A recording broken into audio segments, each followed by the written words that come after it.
जय श्री कृष्णा। राधे राधे भक्तों, कान्हा की भक्ति चैनल में आप सबका स्वागत है। भक्तों, आज मैं आप सबके सामने एक नई कहानी के साथ आई हूँ। यह कहानी प्रभु श्री राम की है। एक संत थे, वो भगवान राम को बहुत मानते थे। कहते हैं कि यदि भगवान के निकट आना है तो उनसे कोई न कोई रिश्ता ज़रूर करना चाहिए। जहाँ जीवन में कमी हो वहीं पर ठाकुर जी को बैठा दो, वो ज़रूर उस संबंध को निभाएंगे। इसी तरह संत भी भगवान राम को अपना पुत्र मानते थे, इसलिए माता सीता को अपनी पुत्र वधू मानते थे। उनका रोज का नियम था, रोज मंदिर जाते और अपनी पहनी हुई माला भगवान को पहनाते थे। उनकी यह बात मंदिर के लोगों को अच्छी नहीं लगती थी। उन्होंने पुजारी से कहा, ये बाबा रोज मंदिर आते हैं और भगवान को अपनी उतारी हुई माला पहनाते हैं। उन्होंने पुजारी से कहा कि वे बाबा से इस बात का विरोध करें। अगले दिन बाबा मंदिर आए, पुजारी जी को माला उतार कर दी तो पुजारी जी ने माला भगवान को पहनाने से इनकार कर दिया। साथ ही कहा, यदि आपको माला पहनानी है तो बाजार से नई माला लेकर आए, ये पहनी हुई माला ठाकुर जी को नहीं पहनाएंगे। वे बेचारे बाजार गए, नई माला लेकर आए। आज संत मन में बड़े उदास थे। अब जैसे ही पुजारी जी ने वह नई माला भगवान श्री राम को पहनाई, तुरंत वह माला टूटकर नीचे गिर पड़ी।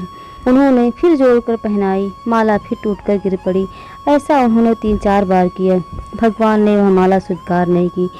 तब पुजारी जी समझ गए कि उनसे बहुत बड़ा अपराध हुआ है और पुजारी जी ने बाबा से क्षमा मांगी।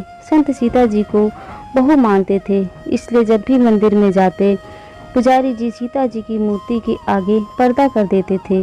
भाव ये होता था कि ससुर के सामने सीधे कैसे आएं और बाबा केवल श्री राम जी के ही दर्शन करते थे। जब भी बाबा जी मंदिर जाते बाहर से ही आवाज़ लगाते, पुजारी जी हम आ गए हैं, और पुजारी जी झट से सीता जी के आगे पर्दा कर देते थे।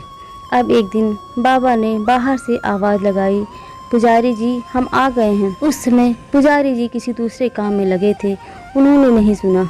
तब सीता जी तुरंत अपने विग्रह से बाहर आई और अपने आगे पर्दा कर दिया। पुजारी जी को बड़ा आश्चर्य हुआ कि सीता जी के सामने पर्दा कैसे लगा। पुजारी जी बोले, बाबा आज आपने आवाज़ नहीं लगाई। बाबा बोले, पुजारी जी मैं तो रोज़ की तरह आवाज़ लगाने के बाद ही मंदिर में आया था। यह सुनकर पुजारी जी और बाबा समझ गए कि सीता जी ने ही स्वयं अपने विग्रह के सामने पर्दा किया था। अब बाबा उस दिन से मंदिर के अंदर नहीं जाते थे और बाहर से ही आशीर्वाद देकर चले जाते थे। तो भक्तों, हम सब भगवान से जैसा रिश्ता रखेंगे, भगवान हमें उसी रूप में आकर मिलते हैं।